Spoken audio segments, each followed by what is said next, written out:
Norfolk. This same Cranmer S.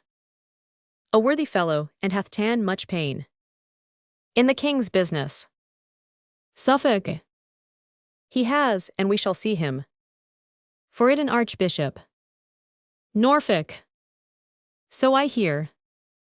Suffolk. 'Tis so. Enter Wolsey and Cromwell. The Cardinal. Norfolk. Observe, he's moody. WLSCY. The packet Cromwell gave to the king. Cromwell. To his own hand, in bedchamber. WLSCY. Look TOTH inside of the paper. Cromwell. Presently.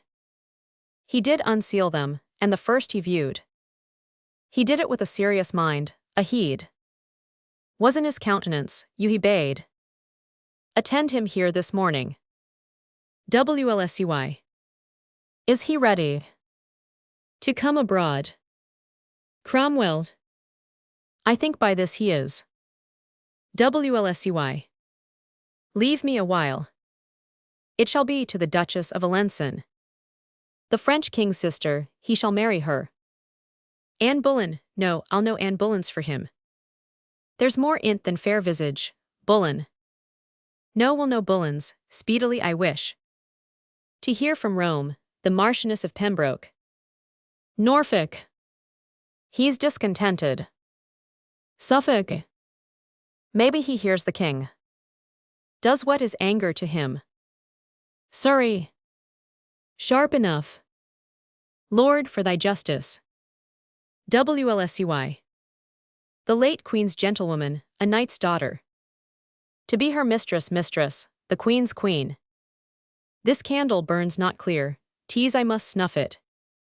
Then out it goes, what though I know her virtuous and well deserving, yet I know her for a spleeny Lutheran, and not wholesome too. Our cause that she should lie ith bosom of our hard-ruled king, again there is sprung up an heretic, an arch one, Cranmer one, hath crawled into the favor of the king, and is his oracle. Norfolk. He is vexed at something. Enter king, reading a schedule and Lovell. Surrey. I would tweer something that would fret the string. The master chord on's heart. Suffolk. The king. King. What piles of wealth hath he accumulated? To his own portion, and what expense by th hour seems to flow from him, how ith nameth. Does he rake this together, now my lords? Saw you the cardinal? Norfolk. My lord, we have stood here observing him, some strange commotion is in his brain, he bites his lip and starts. Stops on a sudden, looks upon the ground. Then lays his finger on his temple, straight. Springs out into fast gait, then stops again. Strikes his breast hard, and anon he casts his eye against the moon, in most strange postures. We have seen him set himself. King. It may well be. There is a mutiny in's mind, this morning. Papers of state he sent me to peruse, as I required, and wot you what I found? There on my conscience put unwittingly. Forsooth an inventory thus importing the several parcels of his plate, his treasure, rich stuffs and ornaments of household, which I find at such proud rate that it outspeaks possession of a subject. Norfolk.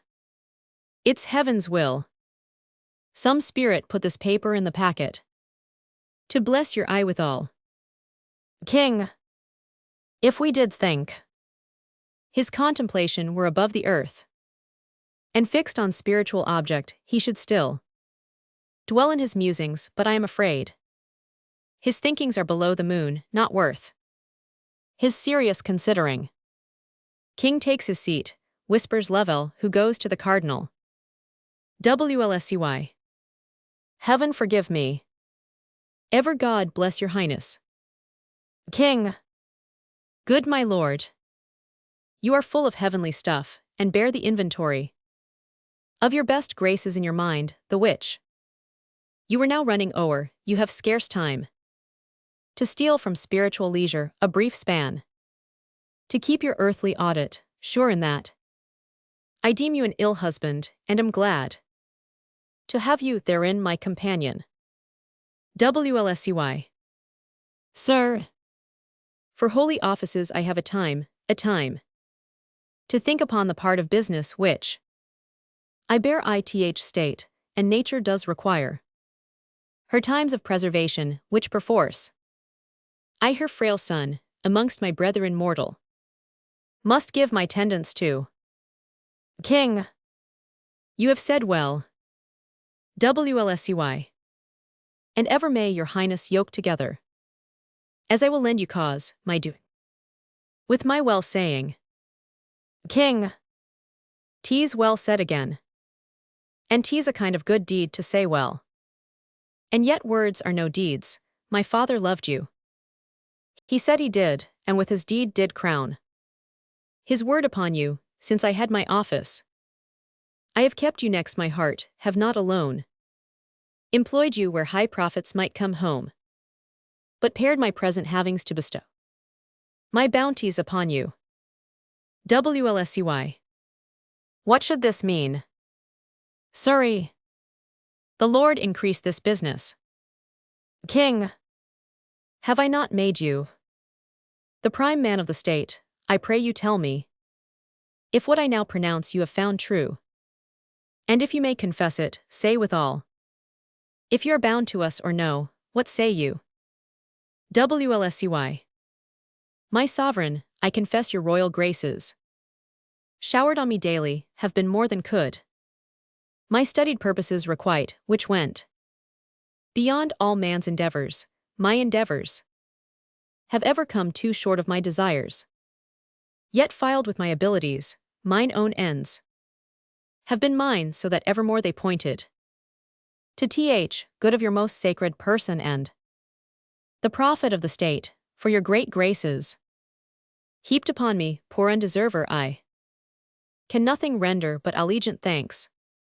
My prayers to heaven for you, my loyalty, which ever has and ever shall be growing, till death that winter kill it. King, fairly answered. A loyal and obedient subject is therein illustrated, the honor of it does pay the act of it, as ith contrary. The foulness is the punishment, I presume. That, as my hand has opened bounty to you, my heart dropped love, my power rained honor more on you than any, so your hand and heart, your brain, and every function of your power should, notwithstanding that your bond of duty, as 'twere in love's particular, be more to me, your friend, than any. WLSCY. I do profess that for your highness, good I ever labored, more than mine own, that am, have, and will be. Though all the world should crack their duty to you, and throw it from their soul, though perils did abound as thick as thought could make and appear in forms more horrid, yet my duty, as doth a rock against the chiding flood, should the approach of this wild river break, and stand unshaken yours. King, 'tis nobly spoken. Take notice, lords, he has a loyal breast, for you have seen him opened, giving him papers. Read o'er this, and after this, and then to breakfast with what appetite you have. Exit King, frowning upon the cardinal. The nobles throng after him, smiling and whispering. WLSCY. What should this mean? What sudden anger's this? How have I reaped it? He parted frowning from me, as if ruin leaped from his eyes, so looks the chafed lion upon the daring huntsman that has galled him, then makes him nothing. I must read this paper. I fear the story of his anger, 'tis so. This paper has undone me, 'tis account of all that world of wealth I have drawn together for mine own ends, indeed to gain the popedom and fee my friends in Rome. O negligence! Fit for a fool to fall by, what cross devil made me put this main secret in the packet? I sent the king, is there no way to cure this? No new device to beat this from his brains? I know 'twill stir him strongly, yet away if it take right, in spite of fortune. Will bring me off again, what's this, to Th Pope? The letter, as I live, with all the business I writ to 's holiness, nay then farewell. I have touched the highest point of all my greatness, and from that full meridian of my glory, I haste now to my setting, I shall fall like a bright exhalation in the evening, and no man see me more. Enter to Wolsey, the Dukes of Norfolk and Suffolk, the Earl of Surrey, and the Lord Chamberlain. Norfolk! Hear the king's pleasure, Cardinal, who commands you to render up the great seal presently into our hands, and to confine yourself to Asher House, my Lord of Winchester S., till you hear further from his Highness. WLSCY. Stay. Where's your commission, lords? Words cannot carry authority so weighty. Suffolk. Who dares cross 'em? Bearing the king's will from his mouth expressly. WLSCY. Till I find more than will or words to do it. I mean your malice, no officious lords. I dare and must deny it, now I feel. Of what coarse metal ye are moulded, envy. How eagerly ye follow my disgraces. As if it fed ye, and how sleek and wanton ye appear in everything may bring my ruin. Follow your envious courses, men of malice. You have Christian warrant for 'em, and no doubt in time will find their fit rewards, that seal you ask with such a violence, the king. Mine and your master, with his own hand gave me. Bade me enjoy it, with the place and honors.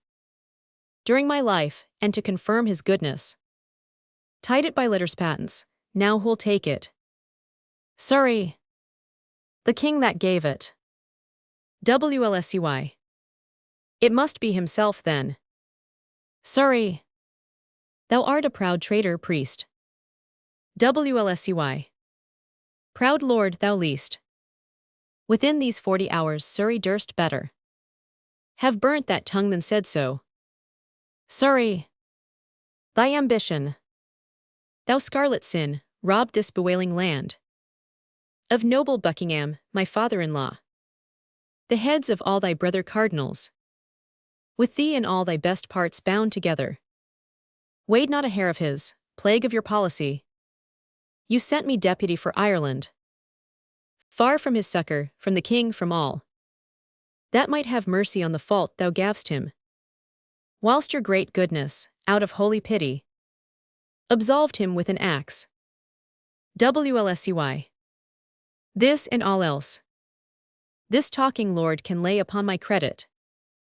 I answer is most false, the Duke by law found his deserts, how innocent I was from any private malice in his end. His noble jury and foul cause can witness. If I loved many words, Lord, I should tell you. You have as little honesty as honor. That in the way of loyalty and truth. Toward the king, my ever royal master. Dare mate a sounder man than Surrey can be. And all that love his follies. Surrey. By my soul. Your long coat, priest, protects you, thou shouldst feel. My sword ith lifeblood of the else, my lords. Can ye endure to hear this arrogance? And from this fellow, if we live thus tamely, to be thus jaded by a piece of scarlet. Farewell, nobility, let his grace go forward. And dare us with his cap, like larks. WLSCY. All goodness is poison to thy stomach. Surrey. Yes, that goodness of gleaning all the land's wealth into one. Into your own hands, cardinal, by extortion. The goodness of your intercepted packets. You writ to the Pope against the king, your goodness, since you provoke me, shall be most notorious. My Lord of Norfolk, as you are truly noble, as you respect the common good, the state of our despised nobility, our issues, who, if he live, will scarce be gentleman. Produce the grand sum of his sins, the articles collected from his life, I'll startle you. Worse than the sacring bell when the brown wench lay kissing in your arms, Lord Cardinal. WLSCY. How much, methinks, I could despise this man, but that I am bound in charity against it. Norfolk. Those articles, my lord, are in the king's hand. But thus much, they are foul ones. WLSCY. So much fairer and spotless shall mine innocence arise, when the king knows my truth. Sorry. This cannot save you. I thank my memory, I yet remember some of these articles, and out they shall. Now if you can blush and cry guilty, Cardinal, you'll show a little honesty. WLSCY. Speak on, sir. I dare your worst objections, if I blush. It is to see a nobleman want manners. Sorry. I had rather want those than my head, have it you. First, that without the king's assent or knowledge, you wrought to be a legate, by which power you maimed the jurisdiction of all bishops. Norfolk. Then that in all you writ to Rome, or else to foreign princes, ego et rex muse, was still inscribed, in which you brought the king to be your servant. Suffolk. Then that without the knowledge either of king or council, when you went ambassador to the emperor, you made bold to carry into Flanders the great seal. Sorry. Item, you sent a large commission to Gregory de Casado to conclude, without the king's will or the state's allowance, a league between his highness and Ferrara. Suffolk. That out of mere ambition you have caused your holy hat to be stamped on the king's coin. Sorry. Then that you have sent innumerable substance, by what means got, I leave to your own conscience, to furnish Rome and to prepare the ways you have for dignities, to the mere undoing of all the kingdom. Many more there are, which since they are of you, and odious, I will not taint my mouth with. Chamberlain. O my lord, press not a falling man too far, 'tis virtue. His faults lie open to the laws, let them not you correct him, my heart weeps to see him so little of his great self. Sorry. I forgive him. Suffolk. Lord Cardinal, the king's further pleasure is, because all those things you have done of late, by your power legative within this kingdom, fall into compass of a praemunire, that therefore such a writ be sued against you, to forfeit all your goods, lands, tenements, chattels and whatsoever, and to be out of the king's protection. This is my charge. Norfolk. And so will leave you to your meditations, how to live better, for your stubborn answer about the giving back the great seal to us. The king shall know it, and no doubt shall thank you. So fare you well, my little good Lord Cardinal. Exeunt Albert Wolsey. WLSCY. So farewell to the little good you bear me. Farewell, a long farewell to all my greatness. This is the state of man, today he puts forth the tender leaves of hopes, tomorrow blossoms, and bears his blushing honors thick upon him. The third day comes a frost, a killing frost. And when he thinks, good easy man, full surely his greatness is a ripening, nips his root. And then he falls, as I do, I have ventured, like little wanton boys that swim on bladders, this many summers in a sea of glory. But far beyond my depths, my high-blown pride at length broke under me, and now has left me, weary and old with service, to the mercy of a rude stream that must for ever hide me. Vain pomp and glory of this world, I hate ye. I feel my heart new opened, oh how wretched is that poor man that hangs on princes' favors. There's betwixt that smile we would aspire to, that sweet aspect of princes, and their ruin, more pangs and fears than wars or women have. And when he falls like Lucifer, never to hope again. Enter Cromwell, standing amazed. White, how now, Cromwell? Cromwell. I have no power to speak, sir. WLSCY. What, amazed? At my misfortunes, can thy spirit wonder? A great man should decline, nay, and you weep. I am fallen indeed. Cromwell. How does your grace? WLSCY. Why, well. Never so truly happy, my good Cromwell. I know myself now, and I feel within me a peace above all earthly dignities. A still and quiet conscience, the king has cured me.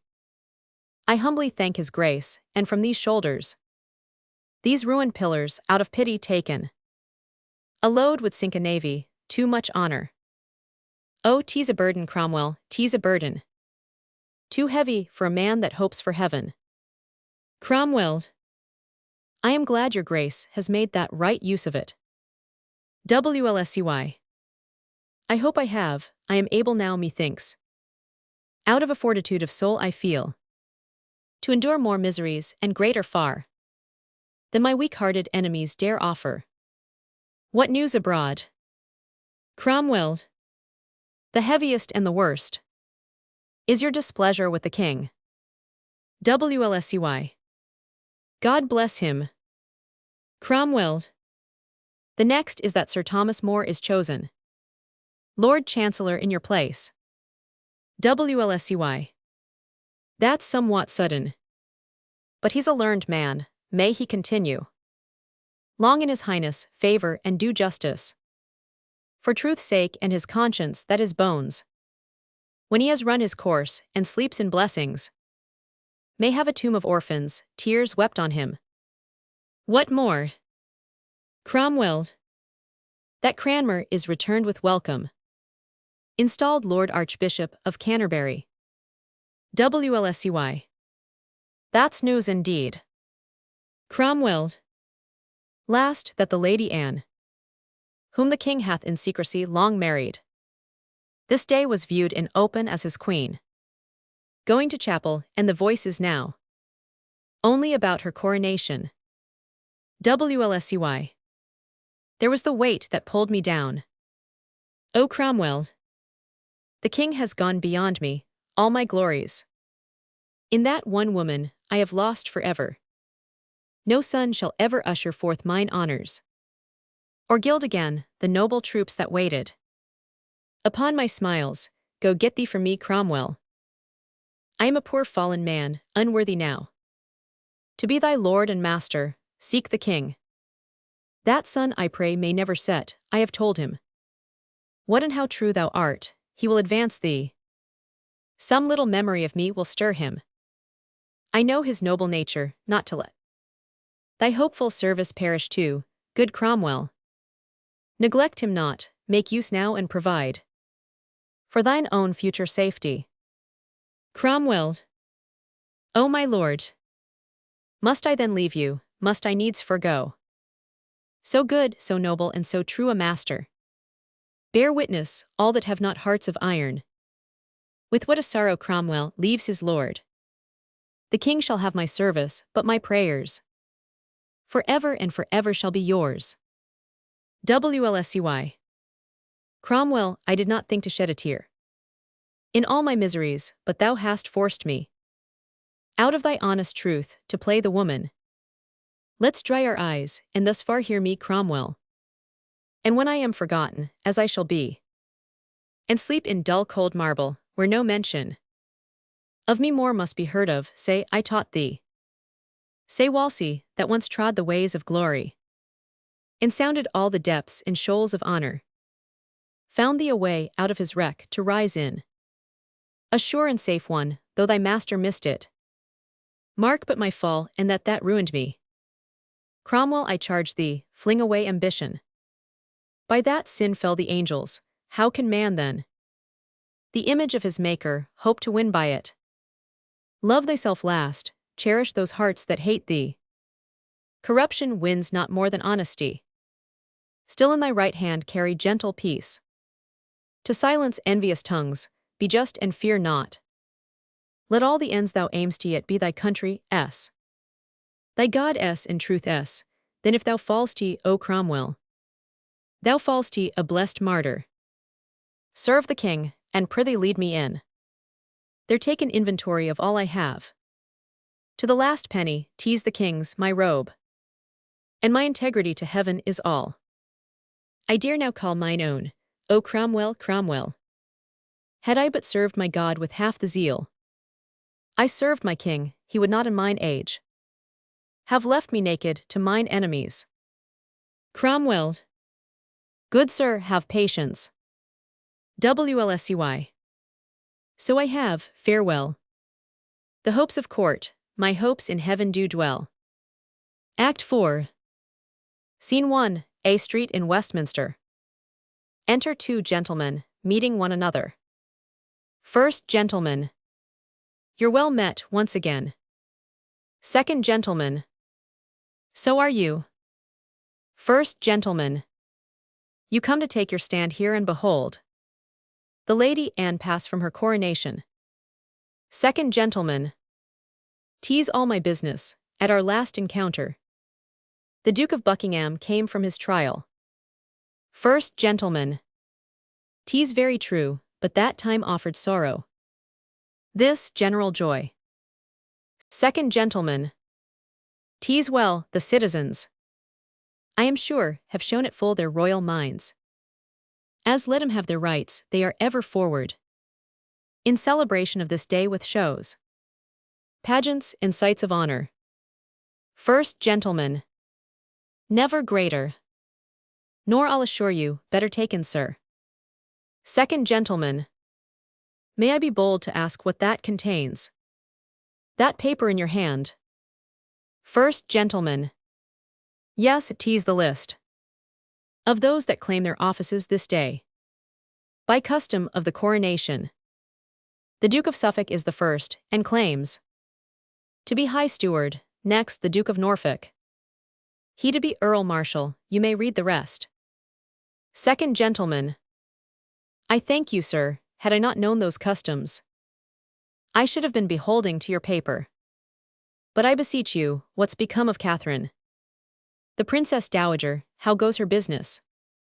First gentleman. That I can tell you too, the Archbishop of Canterbury, accompanied with other learned and reverend fathers of his order, held a late court at Dunstable, 6 miles off from Ampthill where the princess lay, to which she was often cited by them, but appeared not. And to be short, for not appearance and the king's late scruple, by the main assent of all these learned men she was divorced, and the late marriage made of none effect. Since which she was removed to Kimbolton, where she remains now sick.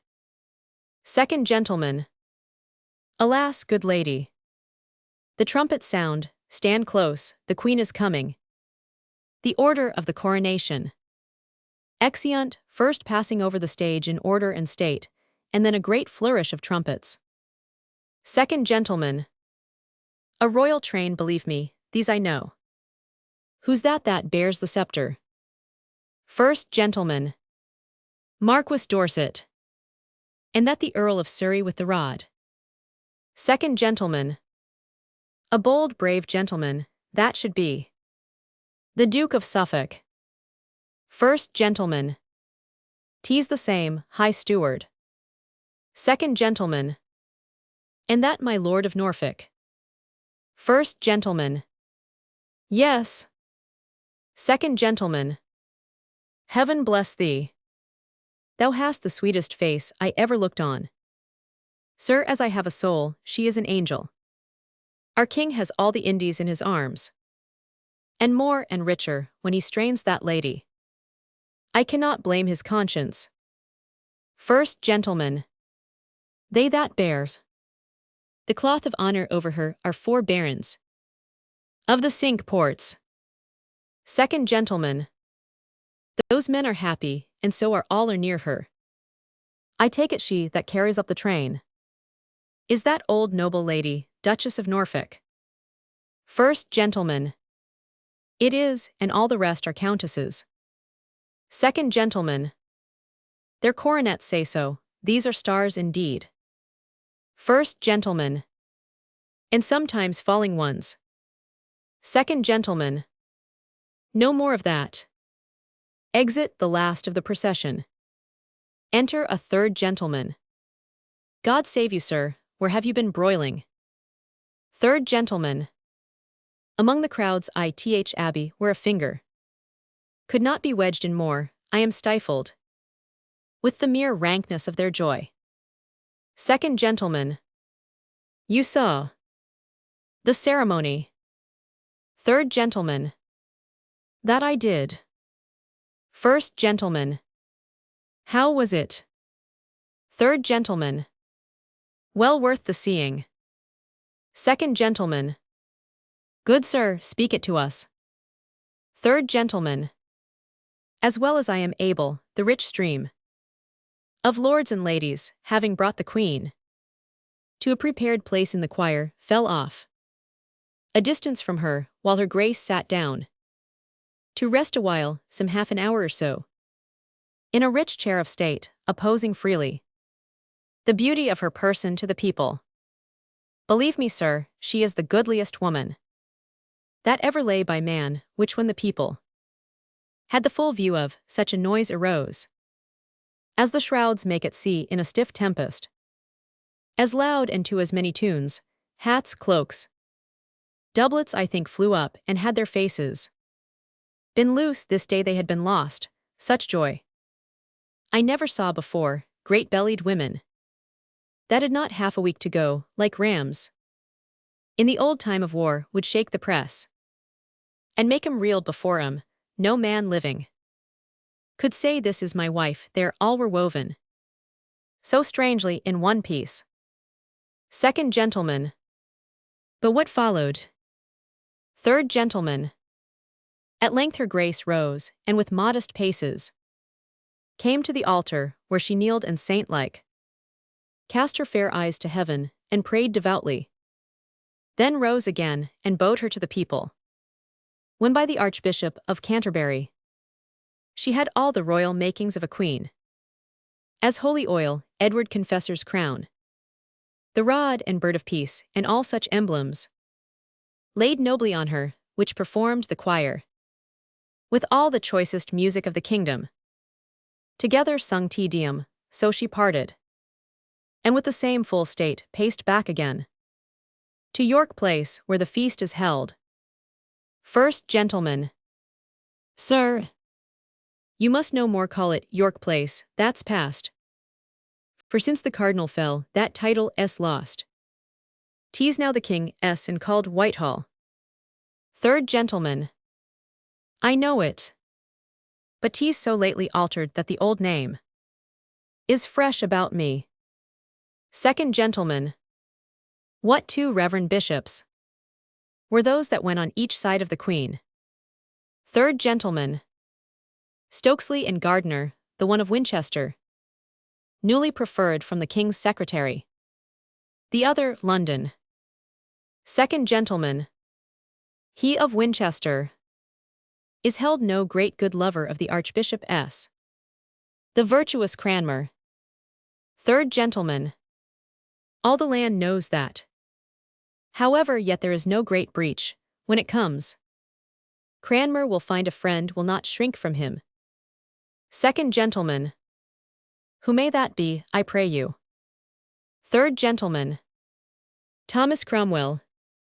A man in much esteem with Th. King, and truly a worthy friend, the King has made him Master o' Th. Jewel House, and one already of the Privy Council. Second gentleman. He will deserve more. Third gentleman. Yes, without all doubt. Come, gentlemen, ye shall go my way, which is to Th. Court, and there ye shall be my guests. Something I can command, as I walk thither. I'll tell ye more. Both. You may command us, sir. Scene 2, Kimbolton. Enter Catherine Dowager, sick, led between Griffith, her gentleman usher, and Patience, her woman. Griffiths! How does your grace? Queen Cathrine. O Griffith, sick to death. My legs like loden branches bow to earth. Willing to leave their burden, reach a chair. So now methinks I feel a little ease. Didst thou not tell me, Griffith, as thou ledst me, that the great child of honor, Cardinal Wolsey, was dead? Griffiths! Yes, madam, but I think your grace, out of the pain you suffered, gave no ear taught. Queen Cathrine. Prithee, good Griffith, tell me how he died. If well, he stepped before me happily. For my example. Griffiths! Well, the voice goes, madam. For after the stout Earl Northumberland arrested him at York and brought him forward, as a man sorely tainted, to his answer, he fell sick suddenly and grew so ill, he could not sit his mule. Queen Cathrine. Alas, poor man. Griffiths! At last, with easy roads, he came to Leicester, lodged in the abbey, where the reverend abbot, with all his convent, honorably received him, to whom he gave these words: O Father Abbot, an old man, broken with the storms of state, is come to lay his weary bones among ye. Give him a little earth for charity. So went to bed, where eagerly his sickness pursued him still, and 3 nights after this, about the hour of 8, which he himself foretold should be his last, full of repentance, continual meditations, tears, and sorrows, he gave his honors to the world again, his blessed part to heaven, and slept in peace. Queen Cathrine. So may he rest, his faults lie gently on him. Yet thus far, Griffith, give me leave to speak him. And yet with charity, he was a man of an unbounded stomach, ever ranking himself with princes, one that by suggestion tied all the kingdom. Simony was fair play. His own opinion was his law, ith presence. He would say untruths, and be ever double, both in his words and meaning. He was never, but where he meant to ruin, pitiful.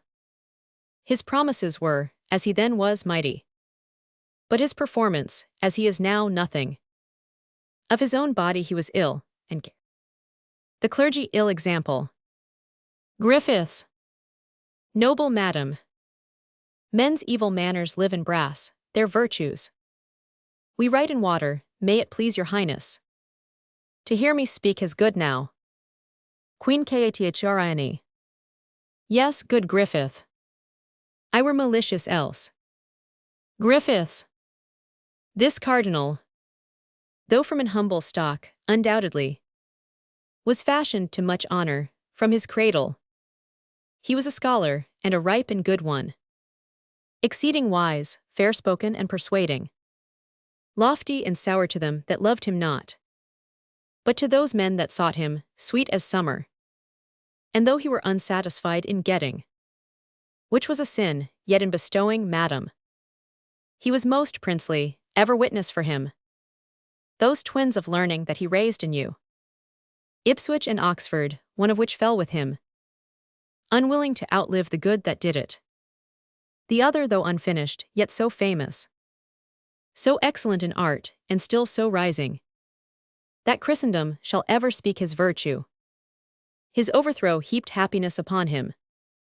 For then, and not till then, he felt himself, and found the blessedness of being little, and to add greater honors to his age than man could give him. He died fearing God.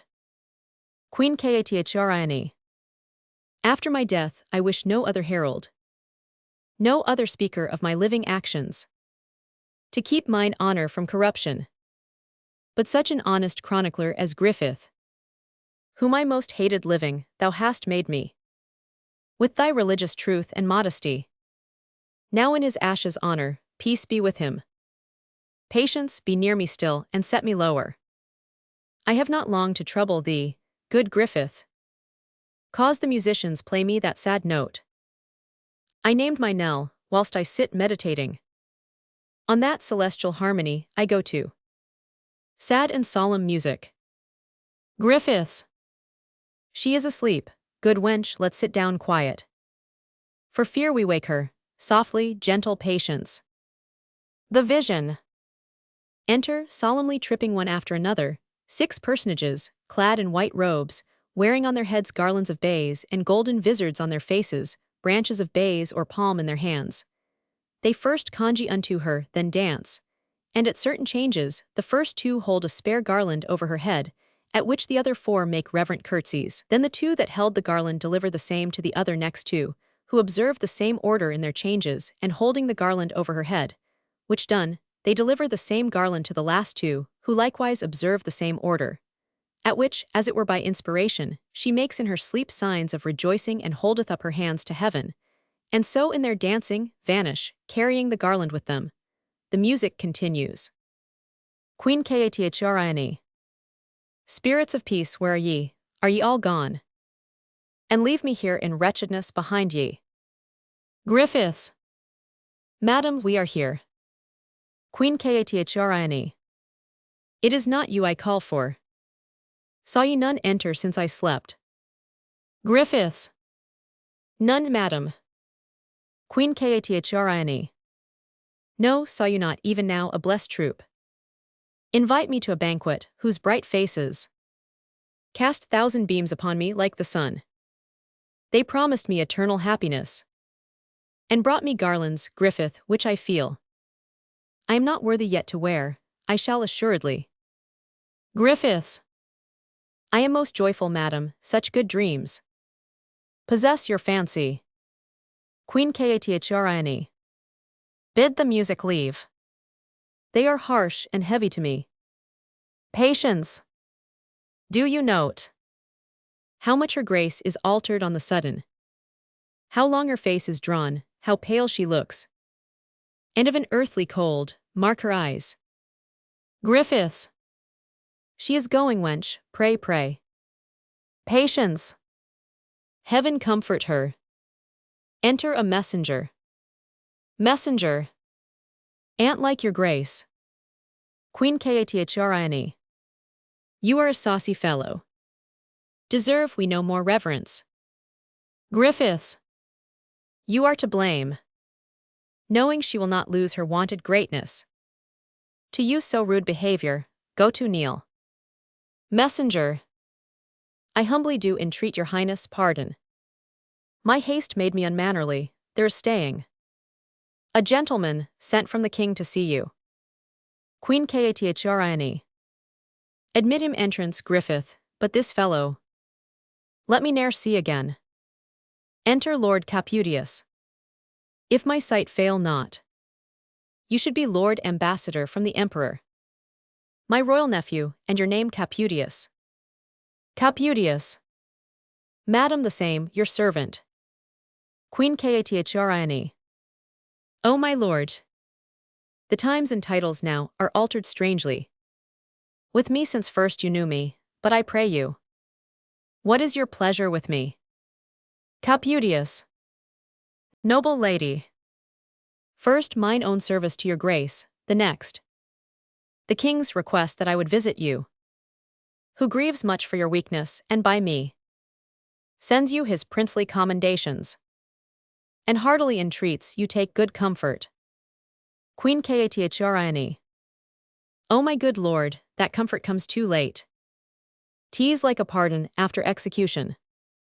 That gentle physic given in time had cured me. But now I am past all comforts here but prayers. How does his highness? Caputius. Madam, in good health. Queen Cathrine. So may he ever do, and ever flourish. When I shall dwell with worms, and my poor name banish the kingdom, patience is that letter I caused you write, yet sent away. Patience. No, madam. Giving it to Catherine. Queen Cathrine. Sir, I most humbly pray you to deliver this to my lord the king. Caputius. Most willing, madam. Queen Cathrine. In which I have commended to his goodness the model of our chaste loves, his young daughter. The dews of heaven fall thick in blessings on her, beseeching him to give her virtuous breeding. She is young and of a noble modest nature. I hope she will deserve well, and a little, to love her for her mother's sake that loved him. Heaven knows how dearly, my next poor petition is that his noble grace would have some pity upon my wretched women that so long have followed both my fortunes faithfully, of which there is not one, I dare avow. And now I should not lie, but will deserve, for virtue and true beauty of the soul, for honesty and decent carriage, a right good husband, let him be a noble. Ensure those men are happy that shall have him. The last is for my men, they are the poorest. But poverty could never draw 'em from me, that they may have their wages duly paid 'em, and something over to remember me by. If heaven had pleased to have given me longer life, and able means, we had not parted thus. These are the whole contents, and good my lord, by that you love the dearest in this world, as you wish Christian peace to souls departed. Stand these poor people's friend, and urge the king to do me this last right. Caputius. By heaven, I will. Or let me lose the fashion of a man. Queen Catherine. I thank you, honest lord, remember me in all humility unto his highness. Say his long trouble now is passing out of this world, tell him in death I blessed him. For so I will, mine eyes grow dim, farewell. My lord, Griffith, farewell, nay, patience. You must not leave me yet, I must to bed. Call in more women, when I am dead, good wench. Let me be used with honor, strew me over with maiden flowers, that all the world may know I was a chaste wife to my grave, embalm me. Then lay me forth, although unqueened yet like a queen and daughter to a king inter me. I can no more. Exeunt leading Catherine. Act 5. Scene 1, a gallery in the palace. Enter Gardiner, Bishop of Winchester, a page with a torch before him, met by Sir Thomas Lovell. Gardiner. It's 1 o'clock, boy, is't not? Page. It hath struck. Gardiner. These should be hours for necessities, not for delights, times to repair our nature, with comforting repose, and not for us to waste these times. Good hour of night, Sir Thomas. Whither so late? Lovell's. Came you from the king, my lord? Gardiner. I did, Sir Thomas, and left him at Primero with the Duke of Suffolk. Lovell's. I must to him too. Before you go to bed, I'll take my leave. Gardiner. Not yet, Sir Thomas Lovell, what's the matter? It seems you are in haste, and if there be no great offense belongs taught, give your friend some touch of your late business, affairs that walk, as they say spirits do, at midnight have in them a wilder nature than the business that seeks dispatch by day. Lovell's. My lord, I love you, and durst commend a secret to your ear, much weightier than this work, the Queen's in labour. They say in great extremity, and feared she with the labour end. Gardiner. The fruit she goes with. I pray for heartily that it may find good time and live, but for the stock, Sir Thomas, I wish it grubbed up now. Lovell's. Methinks I could cry the amen, and yet my conscience says she's a good creature, and sweet lady does deserve our better wishes. Gardiner. But sir, hear me, Sir Thomas, you're a gentleman. Of mine own way, I know you wise religious. And let me tell you, it will ne'er be well. 'Twill not, Sir Thomas Lovell, take of me, till Cranmer, Cromwell, her 2 hands and she sleep in their graves. Lovell's. Now, sir, you speak of 2. The most remarked ith kingdom, As for Cromwell, beside that of the jewel house, is made master. OTH rolls and the king's secretary, further sir, stands in the gap and trade of more preferments, with which the time will load him, archbishop, is the king's hand and tongue, and who dare speak one syllable against him? Gardiner. Yes, yes, Sir Thomas.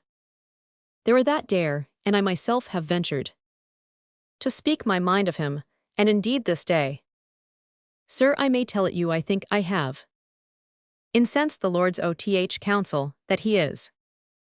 For so I know he is, they know he is a most arch heretic, a pestilence that does infect the land, with which they moved, have broken with the king, who hath so far given ear to our complaint of his great grace and princely care foreseeing those fell mischiefs. Our reasons laid before him, hath commanded tomorrow morning to the council board he be convented. He's a rank weed, Sir Thomas, and we must root him out from your affairs. I hinder you too long. Good night, Sir Thomas. Lovels. Many good nights, my lord. I rest your servant. Exeunt Gardiner and page. Enter King and Suffolk. King. Charles, I will play no more tonight. My mind's not on't, you are too hard for me. Suffolk. Sir, I did never win of you before. King.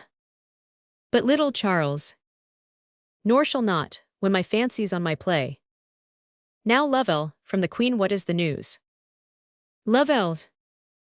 I could not personally deliver to her what you commanded me, but by her woman. I sent your message, who returned her thanks in the greatest humbleness, and desired your highness most heartily to pray for her. King. What sayst thou, ha? To pray for her, what is she crying out? Lovell. So said her woman, and that her sufferance made almost each pang a death.